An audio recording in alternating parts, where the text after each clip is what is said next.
बिस्मिल्लाहिर्रहमानिर्रहीम, अस्सलाम वालेकुम। प्रोग्राम खबर के साथ मैं हूं आपका मेज़बान मुख्तार अहमद। रोज़ाना की बुनियाद पे तफसीली गुफ्तगू भी की जा रही होती है, पॉइंट्स नोट किए जा रहे होते हैं, निशानदेहियाँ की जा रही होती हैं, मुख्तलिफ मसाइल पे गुफ्तगू की जा रही होती है। ऐसे में पूरे पाकिस्तान के साथ साथ बैरूनी ममालिक में भी एक टॉपिक सबसे ज़्यादा डिस्कस किया जा रहा है, जिसके बारे में बहुत गुफ्तगू की जा रही है, और बल्कि एक ऐसा मौमा बन गया है, एक ऐसा केस है जिसकी घुत्ती सुलझ नहीं रही है। ऐसे में हुमैरा असगर का ये केस है, जो कि एक अदाकारा भी हैं और इसके साथ साथ फैशन मॉडल भी हैं और मुतादिद प्रोजेक्ट्स कर चुकी हैं। 7 जुलाई 2025 और इसके साथ अगर बात करें तो 8 अक्टूबर 2024 की अगर बात करें तो ये एक बड़ा सफ़र है।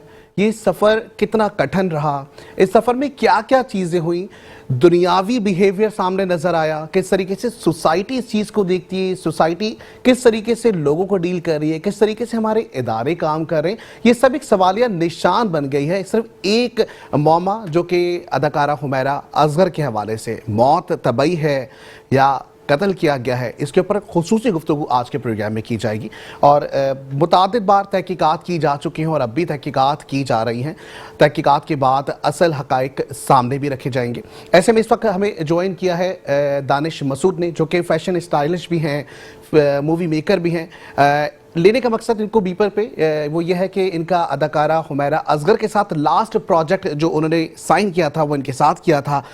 इनसे बहुत सारी मालूमात लेंगे हुमैरा असगर के हवाले से कि क्या बिहेवियर था, कैसी खातून थी। सबसे पहले वेलकम करेंगे आपको अपने प्रोग्राम में दानिश मसूद। ज़ाहिर आप अपना कीमती टाइम दे रहे हैं। अस्सलाम वालेकुम। वालेकुम अस्सलाम। जी दानिश, ज़ाहिर एक अफसोसनाक ख़बर है और हम सब के लिए, पूरे पाकिस्तान के लिए, ख़ास करके जो मीडिया इंडस्ट्री है, फैशन से रिलेटेड लोग हैं, जो एक्टर्स की इंडस्ट्रीज़ है, ये तमाम लोग इस प्रॉपरली जो इन्वेस्टिगेशन है इसको भी देख रहे हैं। लेकिन इसके साथ साथ ये बड़ा एक सवालिया निशान है कि एक शख्स जो कि सोशल मीडिया की जीनत है, एक शख्स जो कि पूरे पाकिस्तान के लिए जीनत बना हुआ है, एक ऐसा शख्स जिसके 7 मिलियन से ज़्यादा फॉलोवर्स हैं, ऐसे में उस शख्स की मौत वाक़ई हो जाती है। ज़ाहिर बड़ा अफसोसनाक ये मामला है। लेकिन दानिश, किस तरीके से देख रहे हैं आप? ज़ाहिर आपका एक काम रहा, कैसी खातून थी हुमैरा? देखिए हुमैरा बहुत अच्छी खातून थी and I thought she was very decent and she was very professional. But ये था कि अफसोस ये है कि जो हमारी इंडस्ट्री में चीज़ होती है, क्लास सिस्टम्स हमने बनाए हुए हैं, लॉबी सिस्टम्स हैं।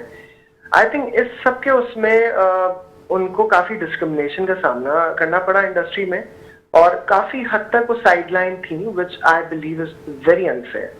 Like I really want to put this out there कि बहुत से लोग मुझे ही मना करते थे कि नहीं उनके साथ मत काम करो एंड ऑल ऑफ दैट। तो अब अफसोस ये है कि देखें, एक इंसान जिसको आपने सारी जिंदगी साइडलाइन रखा, आपने काइंड ऑफ बायकॉटेड रखा, 10 महीने कोई नहीं गया। मेरी publications we were the first ones जिन्होंने उससे बात की। किसी ने उस पर हमें इतनी ज्यादा, किसी ने भी हमारी बात सुनी है उस टाइम पे, अच्छा, आपने कोई ट्वीट भी किया था, आपने कोई सोशल मीडिया पे पोस्ट भी लगाई थी, ऐसा भी कुछ हुआ था? हमने अपने दोनों मैगजीन्स पे इस बारे में हमने पोस्ट की थी। मैंने अपने पर्सनल प्रोफाइल्स पे इस बारे में बात मैंने की थी, और उसके बाद फिर ज़ाहिर जब किसी ने बात नहीं की तो फिर हम भी चुप हो गए। फिर एक बड़ा इंटरेस्टिंग इंसिडेंट ये हुआ कि इस पोस्ट लगने से पहले उनका हमें डीपी, उनकी डिस्प्ले पिक्चर और लास्ट सीन हमें नजर आता था। जब वो पोस्ट लग गई, समहाउ वो चीजें हट गई। वी थॉट के हमें ब्लॉक कर दिया, क्योंकि एक्टर्स के साथ करते हुए काम हमें थोड़ी सी बाउंड्रीज का ख्याल रखना पड़ता है। एंड सिंस उस टाइम पे किसी ने भी इतना उस पर ज्यादा बात नहीं की थी, सो वी थॉट के शायद मेरी इंफॉर्मेशन है और हमारे पास नहीं है। हमने उनके बारे में इंफॉर्मेशन इस तरह की लगा दी, उनको अच्छा नहीं लगा, उन्होंने हमें ब्लॉक कर दिया। बट अब एक बहुत अफसोस का मुकाम ये है कि हर चीज उनकी लाइफ से रिलेटेड, उनका एनआईसी कार्ड दिखाया जा रहा है, उनके पेरेंट्स से उनके रिलेशन दिखाए जा रहे हैं जो वो उन्होंने अपनी थी। और जहां तक इसकी एनआईसी और इन चीजों की बात है, मुझे 12-13 साल हो चुके हैं इस इंडस्ट्री में। To tell you the truth, भी आपके एक्टर्स एक्ट्रेसेस हैं, उनकी जो डेट्स विकिपीडिया पे हैं, हम दिए जाते हैं कि डेट जो है इन लोगों की डेट ऑफ बर्थ कम लिखवा। एनआईसी हर एक्टर के 2 या 3 एनआईसीज हैं वो एज छुपाने के लिए, और उसका भी रीजन ये है कि ज़ाहिर एक बड़ी जालिम सी इंडस्ट्री है। एंड स्पेशली एक्ट्रेसेस को इस चीज का बहुत अच्छे से ख्याल होता है कि एक एक्ट्रेस की, एक फीमेल आर्टिस्ट की लाइफ, एक शेल्फ लाइफ बहुत लिमिटेड है, किसी भी एक्ट्रेस की वंस एज जो है 30 प्लस 35 क्रॉस कर जाती है तो इंडस्ट्री वैसे ही उसको जरा साइडलाइन करना शुरू हो जाती है। तो ये बड़ा एक मुझे अफसोस ही मुझे इस पूरे इंसिडेंट पे अब है कि एक इंसान की अब डेथ हो चुकी है, जब वो जिंदा था उसको कोई इंपॉर्टेंस नहीं मिली। Since now she has passed away, हर कोई आ रहा है इस पे रेटिंग बनाने के लिए, हर किसी को उस पे बात करनी है। अच्छा देखिए, मीडिया का प्रेशर, जहां तक बात है कि मीडिया इंडस्ट्री में आपको अपने आप को रखना है, ओवरकम करना है, एज कम करना है, ये सारे ब्रैकेट्स तो हम देख रहे हैं, लेकिन ऐसे में मीडिया का प्रेशर हम देखते हैं कि जो न्यू बिगनर्स होते हैं उनके लिए काफ़ी ज़रूरी होता है ताकि वो अपने आप को ग्रूम कर सकें। ऐसे में ज़ाहिर आपके साथ जब उन्होंने काम किया है अच्छा खासा, जब आपके साथ उनका शूट भी रहा, तो डेफिनेटली हम देखते हैं कि स्टाइलिश आप हैं, साथ में आप जो है वो फैशन डिज़ाइनर भी हैं, ऐसे में बड़ा कंफर्ट जोन होता है। ओके, बड़ा कंफर्ट जोन होता है खास करके वो एक्टर्स या वो मॉडल का आपके साथ। तो ऐसे में उन्होंने कोई गुफ्तगू अपनी पर्सनल जैसे लाइफ से रिलेटेड कभी कोई की कि वो कितना विश करती हैं, खास करके जब कोई अचीवमेंट हो जाती है, या वो क्या क्या चीजें ऐसी हैं जो इस वक्त मीडिया इंडस्ट्री की फेस कर रही हैं? लास्ट क्वेश्चन प्लीज थोड़ा सा रिपीट कर दीजिए। जी, मैं यही कह रहा हूं दानिश कि जाहिर है कि काफ़ी अच्छा एक रिलेशन बाउंड बना हुआ होता है जब किसी भी एक्टर के साथ काम किया जाता है। ऐसे में कोई विश होती है या कभी कभी आपकी सक्सेस होती है, आप वो शेयर कर रहे होते हैं, या आपकी लाइफ में कुछ ना कुछ जो है वो नशेब फराज हो रहे होते हैं, आप उसको भी डिस्कस कर रहे होते हैं। कभी कोई बात आपसे शेयर की उन्होंने इस हवाले से? देखिए, मेरा एक अपना एक तरीका है हर किसी के साथ काम करने का, और वो ये कि मैं थोड़ा सा maybe I am introvert, या मुझे होता है कि मेरी अपनी पर्सनल लाइफ जो है वो एक अलग है, जो कि वो लिमिटेड है मेरे अपने कुछ फ्रेंड्स तक, मेरे घर वालों तक, और बाकियों से मैं एक बड़ा लिमिटेड मिलता हूँ। जहाँ तक मेरा की बात है वो भी इसी तरह की थी, वो भी हर किसी से अपनी प्राइवेट चीजें शेयर नहीं करती थी। एंड आई रियली थिंक कि मीडिया को भी इस चीज का ख्याल होना चाहिए कि एक इंसान जो प्राइवेट था, अब उसकी हर चीज जो है वो बाहर पब्लिक के आगे दिखाई जा रही है, इतना डिस्कशन हो रहा है हर उनकी प्राइवेट चीज से related. I think it's very unfair. ठीक, दानिश, ज़ाहिर है जब इन्वेस्टिगेशन का मामलात आते हैं, सामने तहकीकात की जाती है तो खुल के तहकीकात होती है। और दूसरा जो मामला है, ठीक है आपका इख्तलाफ अपनी जगह राइट है, लेकिन डेफिनेटली जब इस तरह का एक मामला बन जाए, एक कत्ल जिसको पूरे पाकिस्तान के साथ साथ पूरी दुनिया में डिस्कस किया जाए, तो डेफिनेटली तहकीकात जो है वो सामने लाई जा रही होती है। बहुत शुक्रिया दानिश, आप हमारे साथ मौजूद थे कॉल पे, और ख़ास करके बात जो हो रही है हुमैरा असगर के हवाले से।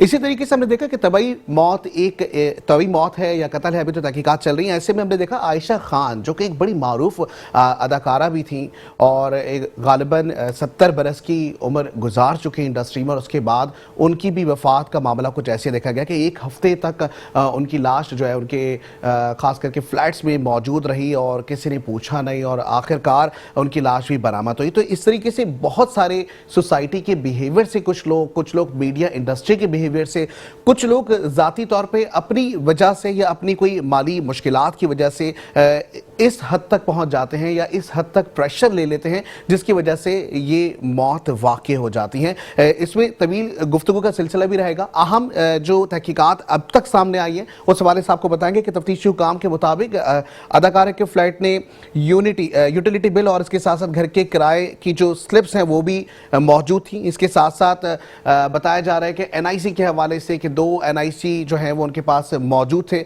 तो बड़ी अहम शवाहिद जो है वो सामने आ रहे हैं। डिटर्जेंट के हवाले से बात की जा रही है, कपड़े जो धोए गए वो कब धोए गए, इस हवाले से बातचीत की गई है। बहुत सारी अहम मालूमात सामने आ रही हैं। इस वक्त हमें प्रोफेसर डॉक्टर नाइमा सईद ने जो है वो ज्वाइन कर लिया है। चेयरपर्सन है डिपार्टमेंट क्राइमिनोलॉजी जो कि यूनिवर्सिटी ऑफ कराची से इनका ताल्लुक है। सबसे पहले वेलकम करेंगे प्रोफेसर डॉक्टर नाइमा सईद को। अस्सलाम वालेकुम मैम।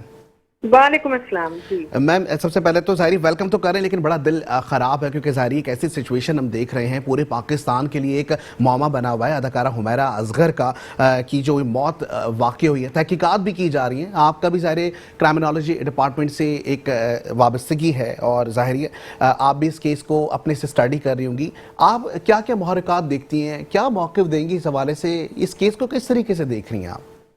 जी बिल्कुल, देखें, ये जब से ये केस, ये न्यूज़ सामने आई है, जब से मुसलसल ये मैं इसको जो है वो ऑब्जर्व कर रही हूँ, और तकरीबन जब देखें, मैंने हमेशा ये मेरा मौक़िफ़ रहा है कि इन्वेस्टिगेशन का जो प्रोसेस है ये एक वक्त लेता है, कुछ फौरी तौर पे आप कुछ नहीं कह सकते। लेकिन अब कुछ दिन हो गए हैं और चीज़ें आहिस्ता आहिस्ता सामने आ रही हैं, जैसे कि उनके फ़ोन जो है वो, उसका डेटा जो है वो जो है वो तलाश किया गया है, वो जो है वो डिस्कवर किया गया है। तो उसमें बहुत सारी चीजें सामने आई हैं। उनकी मौत के सही वक्त का दिन और तयन जो है तारीख का उसके जरिए किया जा रहा है। और देखिए जो उनके फ्लैट की सिचुएशन है अंदर से, जो वहाँ का जो समझे आप क्राइम सीन कह लें या आप उसको कुछ भी आप कह सकते हैं कि वो खातून जो है उन्होंने कपड़े धोने की तैयारी कर रही थी एक इत्तला के मुताबिक, एक न्यूज के मुताबिक। तो इसका मतलब है कि वो हेल्दी थी और वो उनकी फिट थी, वो उनकी फिटनेस ऐसी थी, कोई बीमारी नहीं थी यकीनन। जिस कंडीशन उनकी डेड बॉडी मिली है, उन्होंने जो मतलब कि नहीं, इस वक्त वो बिजी थी, कोई काम करने जा रही थी और उन्होंने कपड़े जो है वो भिगा के रखे हुए थे और उसको वॉश करना था। तो इससे तो हमें पता चलता है कि वो फिजिकली फिट थी उस वक्त और वो किसी न किसी काम में मशगूल थी। अचानक जो है वो उनके साथ जो है वो कोई हादसा हुआ है या वो तबई मौत का शिकार हुई है। इसके अलावा आपने भी जैसा कि यहाँ पे भी कोट किया और चीजें सामने आ रही हैं कि उनके जो है वो एक से जायद जो है वो CNIC जो है वो मिले हैं। और इसके अलावा कुछ सोशल मीडिया पे उनके पेरेंट्स ने भी जो है वो बात की है, कहीं उनका इंटरव्यू भी जो है वो कुछ जो है वो सामने आया है। और मुझे थोड़ी सी एक चीज ये बड़ी महसूस हुई कि उनकी वालदा तफसीलात बता रही थी। तो मतलब पेरेंट्स में से कोई भी जो है वो कोई बहुत ज्यादा जैसे कहते हैं कि बहुत ज्यादा हाई पीक पे जो है वो जज्बाती कोई इस तरह का नजर नहीं आया, वो नॉर्मल महसूस हुए। और उन्होंने कई चीजें का जिक्र किया कि जिस तरह से वो परेशान थी, परेशानी का जिक्र उनकी वालदा ने भी किया कि उन्होंने भी अपनी परेशानी खुल के इजहार नहीं किया था, लेकिन उन्होंने बताया। और जहां तक रही कि उनकी फाइनेंशियल कंडीशन, ये यकीनन मैं डे फर्स्ट से जो है जो ऑब्जर्व कर रही थी कि वो एक स्ट्रगलिंग आर्टिस्ट थी, उनके पास बहुत ज्यादा जो है वो जो है अमाउंट नहीं था या बहुत ज्यादा प्रोजेक्ट्स नहीं थे, लेकिन वो कहीं ना कहीं से अपनी जो है वो रोजगार का बंदोबस्त कर ही रही थी। और उनकी वालदा ने भी इस तरह निशानदेही की है कि उन्होंने पूछा भी उनकी परेशानी का सबब, जो उन्होंने वाज़े उमैरा ने नहीं किया कि उनको परेशानी किस नौयत की है। उन्होंने उनसे फाइनेंसिस की भी बात की कि भाई आपको कोई माली परेशानी है, तो उन्होंने जो है वो इस पर भी नहीं, उन्होंने कहा कि नहीं मेरी कुछ अलग किस्म की है, कुछ उन्होंने वाज़े खुल के बात नहीं की वालदा से भी। इसके अलावा CNIC जो है वो सामने आया, ये बड़ी दिलचस्प और फिक्र अंगेज चीज है कि क्या हमारे मुल्क में क्या इतनी आसानी से जो है वो एक ही शख्स के जो है वो 2 CNIC बैकबक मौजूद हो सकते हैं। वो की तारीख पैदाइश जो है वो टेम्पर की गई है, लेकिन ये एक सवालिया निशान है। यकीनन करवाने वाले से ज्यादा जो इदारे इसके जिम्मेदार हैं उन पर एक सवालिया निशान है कि कहाँ किस तरह से जो है वो ऐसे काम हो जाते हैं और इसका मतलब है क्या नहीं हो रहा होगा, यहाँ इस तरफ ये इशारा करता है। इसके अलावा पुलिस की जो एक तरीका तहकीक है, जो वो इन्वेस्टिगेशन करते हैं, वो मुसलसल जारी है और वो डे फर्स्ट से जो है वो ये काम कर रहे हैं जब से ये वाकया जो है वो सामने आया है। और मजीद इस वाकये की परतें खुलेंगी, ऐसा नहीं है कि पता जो है वो तमाम चीजें हो जाएंगी, चल जाएगा पता। और यकीनन ये भी कि वो किस किस्म की मौत का शिकार हुई, वो किस हादसे का शिकार हुई या क्या था। यकीनन जो उनका फिजिकल जो फॉरेंसिक था वो तो को कि इतना आसान ना हो, लेकिन जो उनका जो डिवाइसेस का जो फॉरेंसिक है वो बहुत ज्यादा मददगार साबित होगा और दरअसल इस केस की जो गुत्थियां हैं वो उसी से सुलझेंगी। ठीक। अच्छा डॉक्टर नाइमा, जाहिर ये सोशल मीडिया पे जब खबर आ जाती है तो उसको हर शख्स अपने मुख्तलिफ पहलू से देख रहा होता है, ऐसे में इन्वेस्टिगेशन करने के लिए मुश्किलात नहीं होती क्या? जी बिल्कुल होती है। देखिए हम जानते हैं कि हमारा माशरा जो है वो, मैं इसको नीम खानदा ही कहूंगी, मुकम्मल खानदा तो नहीं कहा जा सकता। मुख्तलिफ लोगों की मुख्तलिफ तौजीहात, मुख्तलिफ किस्म के, वो अपने अपने तरीके से अपनी अपनी शख्सियत में के जेर असर जो है वो एक वाक़े को लेते हैं। देखिए इब्तिदा में तो ये वाक़या जो है वो लोग इससे परेशान भी थे, हैरान भी थे। उनके लिए एक बड़ी एक अजीब सी बात थी कि एक 10 माह पुरानी डेड बॉडी को वो देख रहे थे और उसकी जो बज़ाहिर जो कंडीशन थी, सारा फोकस इसी चीज पे था। फिर आहिस्ता आहिस्ता जो है वो चीजें जो है वो जरा नॉर्मल उसकी तरफ गई और लोगों ने उसको जो है वो थोड़ा सा उसको मुख्तलिफ उसके एंगल भी देखना शुरू किए, क्योंकि हमारे यहाँ माज़रत के साथ बड़ा एक रिवायती नुक्ता नजर होता है कि खातून अगर अकेली हैं, अकेली रह रही हैं या कोई शोबिज़ से ताल्लुक रखती हैं या वो मॉडलिंग से वर्ल्ड से ताल्लुक रखती हैं, यकीनन इन जो है प्रोफेशंस के अपने कुछ तकाजे होते हैं, कुछ लवाजमात होते हैं जो कि हम सब जानते हैं। और शायद वो इन्हीं वजूहात की बिना पर जो है इतनी सोशल एक्सेप्टेंस भी उनको हासिल नहीं होती और फैमिलीज भी रेजिस्ट करती हैं। लेकिन बहरहाल फिर भी जो है इसके साथ वाबस्ता लोग हैं और खवातीन हैं बड़ी तादाद में। अब हर शख्स जो है उसने अपने तौर पर जो लिया, किसी ने गुनाहों की सजा के तौर पे लिया, किसी ने जो है वो उसको कोई गलत अंदाज से जो है वो एक्सप्लेन किया। लेकिन देखिए एक वाकया तो हुआ और एक कहीं ना कुछ तो इसमें ऐसा है कि जो मालूम करने की जरूरत है। अब देखें चीजें इब्तिदा में ये थी, किसी को कोई स्मेल महसूस नहीं हुई, लेकिन अब हमें पता चलता है कि इर्द गिर्द रहने वालों को जो है वहां पर स्मेल भी आनी शुरू हुई। इससे देखें एक वाकया तो है, बज़ाहिर ये एक आप इसको कह लें कि एक डेथ है जो कि एक मौमा बनी हुई है अभी तक, लेकिन इससे मुख्तलिफ किस्म के सोशल बिहेवियर भी हमारे सामने आ रहे हैं, उनके नेबर्स के से ले लें या सर्किल के कह लें या प्रोफेशनल कह लें, तो हमारे मतलब माशरे की एक मजबूरी जो सूरत हाल है वो ये वाजे कर रहे हैं। ठीक है, लेकिन मैं आपको फिर ये बता दूं कि जो इन्वेस्टिगेशन का जो प्रोसेस है वो यकीनन अपने तरीके से पुलिस जो है इन्वेस्टिगेशन कर रही है और वो किसी न किसी जल्दी किसी न किसी जो है नतीजे में वो पहुंच जाएंगे। ऐसा नहीं है कि कोई भी चीज जुर्म कभी भी जो है वो छुपा हुआ नहीं रहता। अगर वो जुर्म है या जो भी सिचुएशन है तो ये सब चीजें सामने आ जाएंगी, क्योंकि कुछ सवालात तो हैं कि एक इतनी ज्यादा मतलब एक्सट्रीम हद तक फिजिकली फिट खातून जो है वो किस तरह से जो है वो अचानक इस तरह सडन डेथ का शिकार हो गई। तो यकीनन ये जो है बहुत जरूरी है, इस सवाल का जवाब तलाशना बहुत ही जरूरी है और ये काम जो है वो जारी है और यकीनन जो है वो इसमें जल्दी कामयाबी मिलेगी। ठीक, डॉक्टर नाइमा, ज़ाहिर है माशरती रवैया हम एक जानिब देख रहे होते हैं, वहीं पर ही जिस तरीके से अब ये एक इंसिडेंट हुआ, हमसायों से जब पूछगछ की गई तो उसके बाद और तहकीकाती अमल जब शुरू हुआ तो तब जाके हमने देखा कि हमसायों ने भी इस बात की तस्दीक की कि स्मेल आ रही थी। तो किसी भी आपके हमसाए हों या आपके जानने वाले हों या आपके करीबी कोई भी लोग रहते हो तो इन्वेस्टिगेशन के साथ साथ लोगों को नहीं चाहिए कि थोड़ी सी नज़र रखें कि रोज़ाना की बुनियाद पर एक शख्स जा रहा है, आ रहा है, मिलना मिलाना, इस पर आवाम को क्या मशवरा देंगे?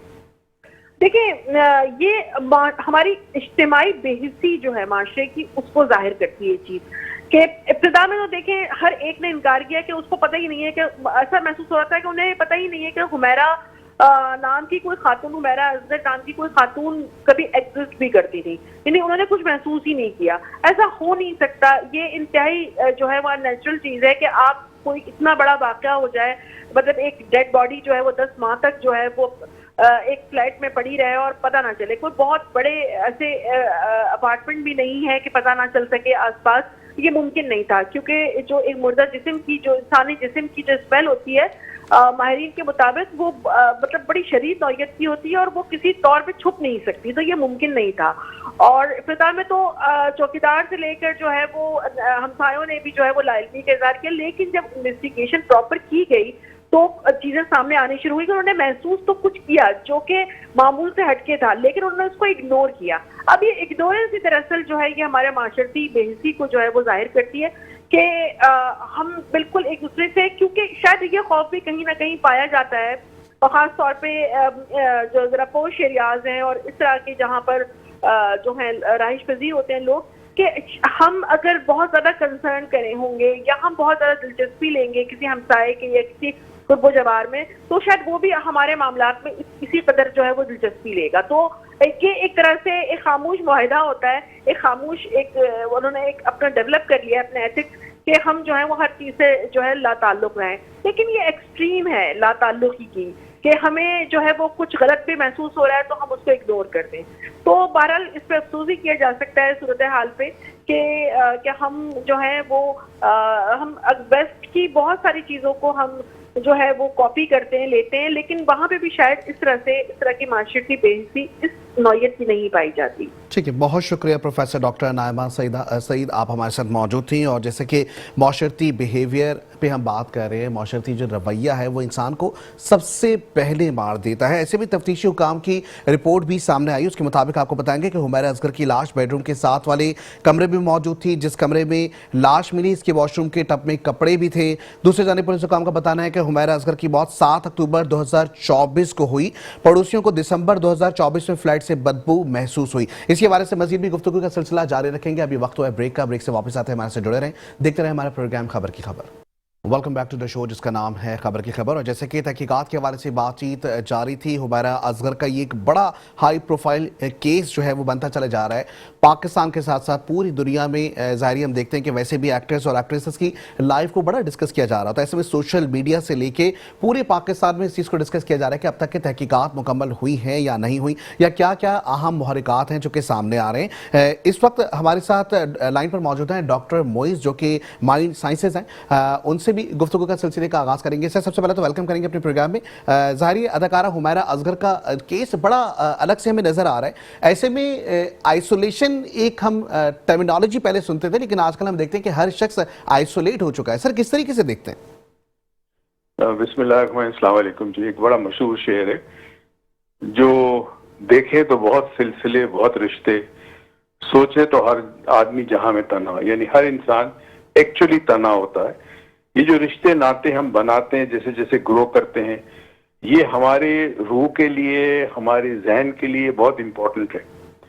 होता यह है कि जब इंसान उरूज की तरफ जाता है, जब सीढ़ियां चढ़ता है सक्सेस की, तो अक्सर ये कहा गया कि जो आदमी सबसे टॉप पर होता है वो हमेशा अकेला होता है। इसलिए अकेला होता है कि उसकी जो पर्सनल लाइफ है, प्राइवेट लाइफ है, वो रहती नहीं, वो पब्लिक बन जाती है।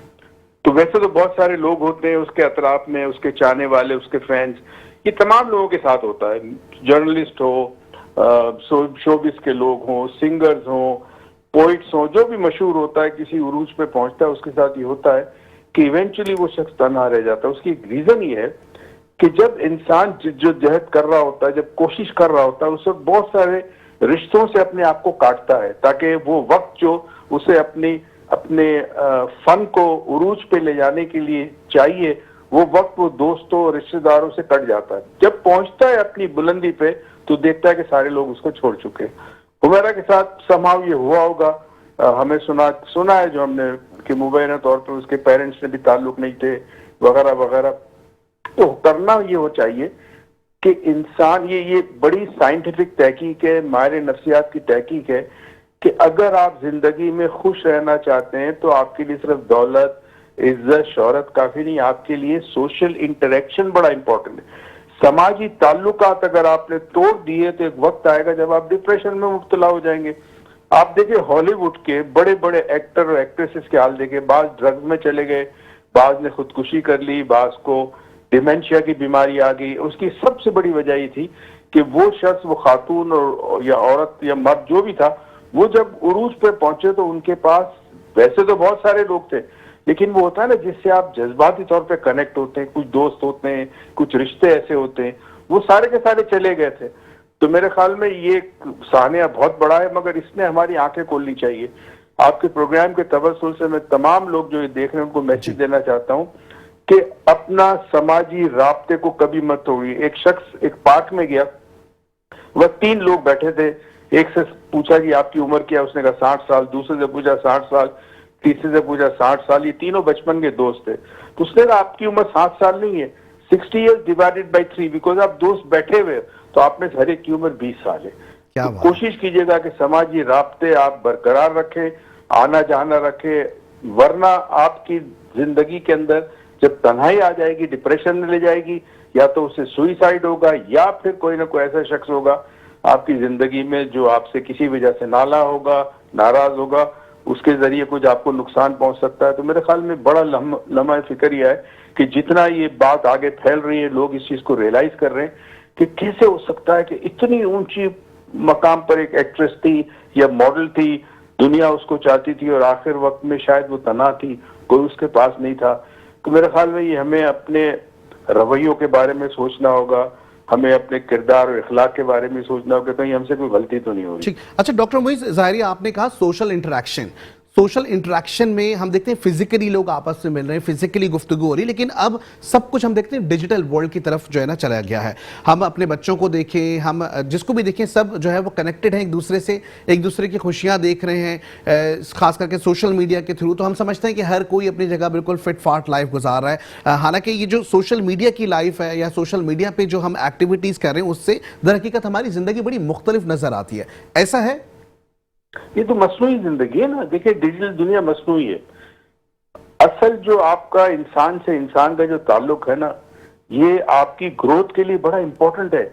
मतलब मैं नहीं कहता कि आप रोज दोस्तों में बैठे, हफ्ते में 1 दिन 2 दिन दोस्तों के साथ गपशप करें, बाहर जाएं। फैमिलीज को मैं हमेशा ये कहता हूं कि संडे के दिन आप 2-3 घंटे के लिए कहीं फैमिली को अपनी लेके चले जाए, किसी पार्क में बैठे। वो इंटरेक्शन आपकी फैमिली, आपके बच्चों के लिए बहुत जरूरी है। और हो सके तो साल में 1 दफा पाकिस्तान के अंदर बड़े खूबसूरत मकाम आते हैं, कुछ वैसा सेव कर ले, साल में 1 दफा जाकर बीवी बच्चों को लेकर थोड़ी देर के लिए किसी और शहर में किसी और जगह चले जाए। ये जापान में और यूके में किसी जमाने में, इनफैक्ट यूके में तो ये कंपल्सरी था गवर्नमेंट सर्वेंट्स के लिए कि उनको साल में 1 माह पेड छुट्टी मिलती थी ताकि वो जाएं, जब वापस आए तो उनकी एफिशिएंसी बहुत बढ़े। तो ये ह्यूमन एक्शन इंटरेक्शन बहुत ही इंपॉर्टेंट है। और ये इसके डिजिटल के पीछे हम इतने दीवाने हो गए, अब तो पता चला कि खाने पे 4 लोग बैठते हैं, खाना नहीं देख रहे, खाते वक्त ये नहीं देख रहे क्या खा रहे, हाथ में मोबाइल फोन है, मैसेजेस पढ़े जा रहे। तो मेरे ख्याल में घरों में भी पेरेंट्स को चाहिए कि सख्ती इस मामले में बरते कि बच्चे जो है वो बहुत ज्यादा ये स्क्रीन टाइम जो कम कर दे, बहुत ज्यादा इस्तेमाल ना करें। ठीक है जी, बहुत शुक्रिया डॉक्टर मुंबई से माइंड साइंसेज, आप हमारे साथ मौजूद थे। और बड़ा ही ज़बरदस्त सा एक जो सिलसिला सोशल इशू के हवाले से अगर देखें, सोशल इंटरेक्शन के हवाले से देखें, जिसमें हम देख रहे हैं कि मसनूई ज़िंदगी हम तमाम लोग जी रहे हैं और हमें अपनी हकीकी ज़िंदगी में आना होगा ताकि हम अपने मसाइल से नमरद आजमा हो सकें, चाहे वो माली मुश्किलात हमारे साथ दरपेश हों, और किसी किस्म की हिचकिचाहट नहीं करनी चाहिए। ऐसे में डिप्रेशन की जानिब इंसान चला जाता है और वो फिर अपने आप को ही खो बैठता है। तफ्तीश के हवाले से भी ज़ाहिरी गुफ्तगू का सिलसिला जारी है, जहां पे आपको बताएंगे कि हुमैरा असगर की लाश को 8 जुलाई को इतिहाद कमर्शियल के एक फ्लैट से जो है वो बरामद किया गया था। और ऐसे में पहले हमसायों का कहना था कि उनको बदबू भी महसूस नहीं हुई, लेकिन जब बाकायदा तहकीकात का आगाज़ किया गया तो ऐसे में बताया गया कि हुमैरा असगर की लाश के 3 या 4 दिन बाद बदबू आना शुरू हो गई थी। अच्छा, ये भी बड़ा एक सवालिया निशान है कि तहकीकात जब शुरू हुई तो तब हमसायों ने या बराबर में जो लोग हैं उन्होंने इसके ऊपर पेशरफ्त की है। इस वक्त हमारे साथ लाइन पर मौजूद हैं DIG साउथ असद रजा सर। सबसे पहले तो वेलकम करेंगे अपने प्रोग्राम में। अस्सलाम वालेकुम सर। जी वालेकुम सलाम।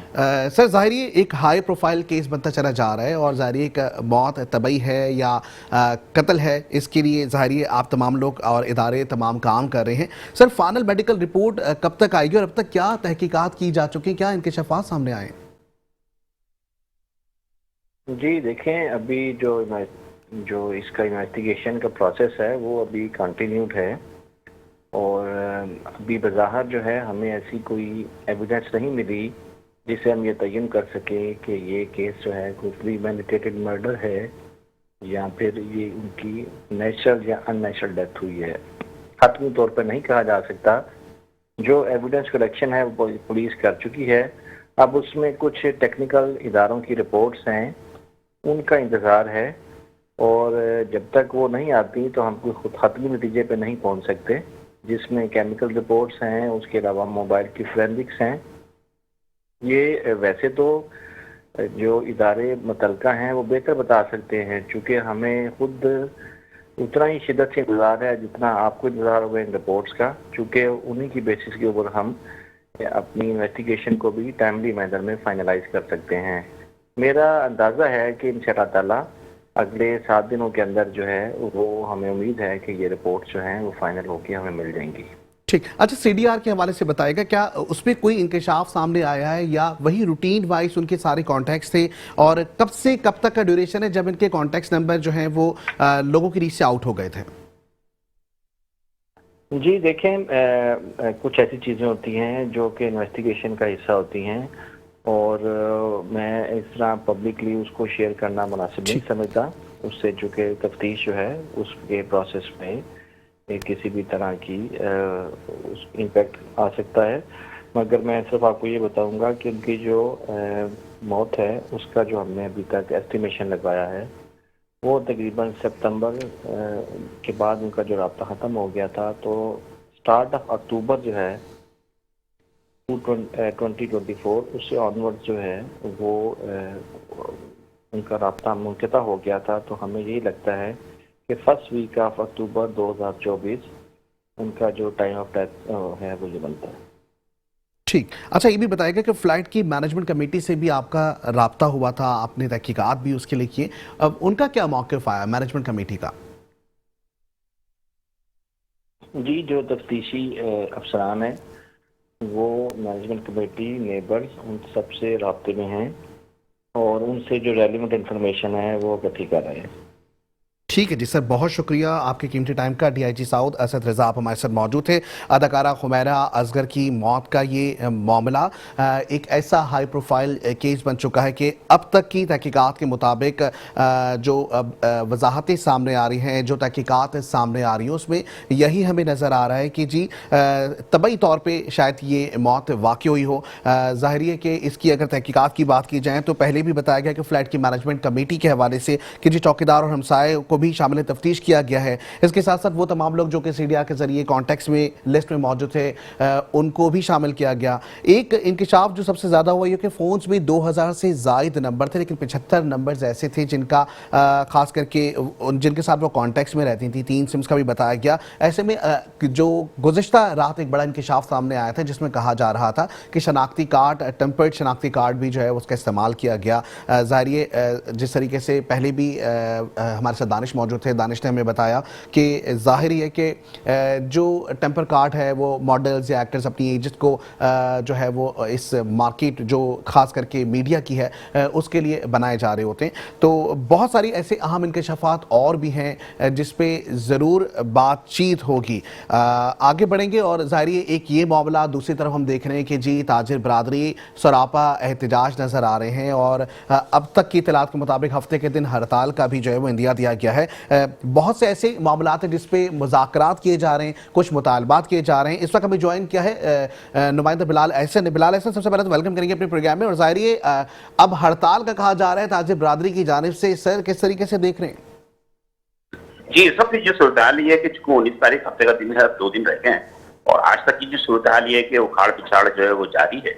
और फेडरेशन में जो तमाम चैम्बर्स की पाकिस्तान के और फेडरेशन हाउस के प्रेसिडेंट से इकराम आतिफ शेख साहब से जो मुलाकात हुई थी वो खुदाना सेनेटर मोहम्मद जहांगीर औरंगजेब का, तो उसके बाद जो है वो एक प्रेस रिलीज जारी हुई थी फाइनेंस डिवीजन से कि तमाम बातें जो हैं वो लाहेमल तय कर लिया गया है कि ताजिरों की इस बात का इंदिया दिया गया कि आपके साथ जो है किसी किस्म की ज्यादती नहीं होगी और जो भी आपके तहफ़्फ़ुज़ात हैं वो पूरे हो जाएंगे और इंशाअल्लाह ताला जो भी है हुकूमत जो है वो कोई भी ऐसे ज़ालिमाना इक़दाम नहीं करेगी जिससे कि ताजिरों को तहफ़्फ़ुज़ात हो। लेकिन उस मीटिंग में भी जो है वो फेडरेशन जो है वो मुत्तफ़िक़ थी फाइनेंस मिनिस्टर से और उन्होंने उसी वक्त ये ऐलान कर दिया था कि वो हड़ताल पे राजी नहीं है। लेकिन पाकिस्तान की तकरीबन 5 से 6 चैम्बर्स हैं जिनमें कि कराची है, लाहौर है, कोयटा है, इसी तरह पेशावर है। इनके जो तहफ़्फ़ुज़ात थे उनका कहना था कि 19 जुलाई को हम जो है हड़ताल करेंगे और आज भी कराची चैम्बर ऑफ कॉमर्स की जानिब से एक प्रेस रिलीज आया, उसमें उन्होंने कहा कि किसी किस्म की अफवाह पे कान ना धरें। ताजिरों को कहा गया है कि 19 तारीख को हड़ताल होगी, फेडरेशन हमारे साथ हो या ना हो, लेकिन ये कि हड़ताल होगी। तो अभी तक तो ये सूरत हाल है, लेकिन ज़राए ने कहा है कि जुमे के दिन एक और मुज़ाकरात हैं और जुमे के दिन अगर वो मुज़ाकरात कामयाब हो जाते हैं तो फिर हफ्ते के दिन जो है हड़ताल मौखर की जा सकती है। लेकिन अभी तक जो है चैम्बर की तरफ से जो कहा गया है कि वो हड़ताल होगी 19 जुलाई को। जी ठीक है। अच्छा, दूसरी जानिब हम देख रहे हैं बिलाल हसन, ज़ाहिर है अगर आवाम की बात करें तो आवाम टैक्स भी पे कर रही है, आवाम की एक चीज़ पे जो है वो नज़रसानी भी की जा रही होती है। ऐसे में अब अगर बात करें ताजिर बरादरी की तो लाहौर में FBR का जो बयान था ताजिरों के लिए वो ये था कि वो आलीशान हवेलियाँ और मुताबिक जो आमदनी के रास्ते हैं या आमदनी का जो टैक्स है वो भी प्रॉपरली चेक किया जाएगा, चेक एंड बैलेंस किया जाएगा। ज़ाहिर आवाम के साथ भी इसी तरह होता है, अब ताजिर बरादरी के साथ भी हो रहा है, तो क्या सरापा एहतजाज होना ये सही है? देखिए, इसमें मुख्तलिफ आरा हैं, उसमें मुख्तलिफ आरा इस तरह हैं कि एक जानिब जो है वो हुकूमत की एक कोशिश ये है कि पाकिस्तान में एक्सपोर्ट करने इजाफा हो, बरामदात में इजाफा हो। इस वक्त पाकिस्तान की टोटल बरामदात $25 अरब है, जिसमें कि सबसे ज्यादा 17 से 18 अरब डॉलर टेक्सटाइल की है और बाकी दीगर छोटी छोटी चीजों की है, जिसमें कि IT है, आपके फूड सेक्टर है और एग्रीकल्चर। अब चूंकि बरामदात को बढ़ाने में सबसे ज्यादा किरदार होता है ताजिरों का और ताजिरों का जो किरदार होता है तो ताजिर जो है यकीनी तौर पे उनको जब तक आप फैसिलिटेट नहीं करेंगे तो वो किस तरह जो है वो बरामदात को बढ़ाएंगे। अब रही बात ये है कि ABR की जानिब से, अब ABR की जानिब से ये है कि नेचुरली जो जालमाना रवैया बर्दाश्त करना पड़ता है, वो ताजिरों को ही करना पड़ता है। इसलिए कि एक सैलरीड जो पर्सन होता है, एक आम जो आवाम है, सैलरीड पर्सन है, उसकी जब सैलरी मिलती है तो उसमें से जो टैक्स है वो कट के उनको मिलती है, तो इसलिए वहां पर इतना ज्यादा मसाइल नहीं होते। लेकिन चूंकि ताजिरों के जो कि इंपोर्ट करते हैं, एक्सपोर्ट करते हैं, और उनके माल के हिसाब से जो है वो ड्यूटीज जो है आयद की जाती हैं, और फिर APR की जो ये कहानियां 37A वाली के उनको SHO के इख्तियारात दे दिए गए हैं कि अगर किसी पे भी जरा सा भी शक होगा तो वो उनको गिरफ्तार कर सकते हैं। ये बात जो है, इसी बात पे सबसे ज्यादा जो ताजिर भड़के हैं, और इसमें कोई शक नहीं है, आपकी बात बिल्कुल दुरुस्त है कि जब अशारफियत पे टैक्स की और गवर्नमेंट के उन MPs MNS पे टैक्सेस की शराइत रखे जाते हैं तो इन ताजिरों पे क्यों नहीं? बिल्कुल सही कह रहे हैं, इसमें अच्छे ताजिर भी हैं और बुरे ताजिर भी हैं। अब बुरे ताजिर जितने भी हैं जो कि टैक्स के फ्रॉड में हैं या टैक्स चोरी कर रहे हैं, तो यकीनी तौर पर FBR के वो मामले सही कर रहे हैं, इसलिए कि अगर कोई उनको रास्ता नहीं दिखाएगा तो वो टैक्स कैसे चोरी कर सकते हैं। तो इसमें सिंपल सी बात ये कि यहाँ पर के अगर उनको इख्तियारात दे दिए गए BR को कि वो किसी को शक की बुनियाद पर गिरफ्तार कर सकते हैं, तो इसमें हुकूमत को कोई फायदा नहीं, फिर ब्लैकमेलिंग शुरू हो जाएगी। जिस तरह के थानों में या पुलिस में जब केस होता है तो किस तरह जो है आपस की ब्लैकमेलिंग होती है और पुलिस वालों की जेब भरी जाती थी, इसी तरह यहाँ पर भी सूरत पैदा हो सकती है। इस बात पे सबसे ज्यादा तहफ़्फ़ुज़ात है, और इसके अलावा जो है टैक्सेस के हवाले से, उनके हवाले से इतने ज्यादा तहफ़्फ़ुज़ात नहीं है, लेकिन सबसे ज्यादा तहफ़्फ़ुज़ात जो यही है कि BR को ये थानेदारी वाली जो इख्तियारात दिए गए हैं, इससे जो है वो खत्म किया जाए, और ये अगर इख्तिताम होता है तो शायद कि ताजिरों के एहतजाज जो है वो मतलब कि खत्म करने का ऐलान कर सकते हैं। जी ठीक है जी, बहुत शुक्रिया बिलाल अहसन, आप तफसीली तौर पे हमारे साथ मौजूद थे। और पाकिस्तान ताजिर वफ्द के FBR हुकाम से मुज़ाकरात हुए हैं, जिनसे FBR ने ताजिरों को यकीन दहानी करवाई है कि 2 लाख रुपए बैंक में जमा करवाने पर टैक्स कटौती भी नहीं होगी। इसके साथ ही प्रोग्राम में वक्त हुआ है अब इजाज़त का। आप लोगों से इंशाल्लाह फिर कल मुलाकात होगी। अपना ख्याल रखिएगा। अस्सलाम वालेकुम।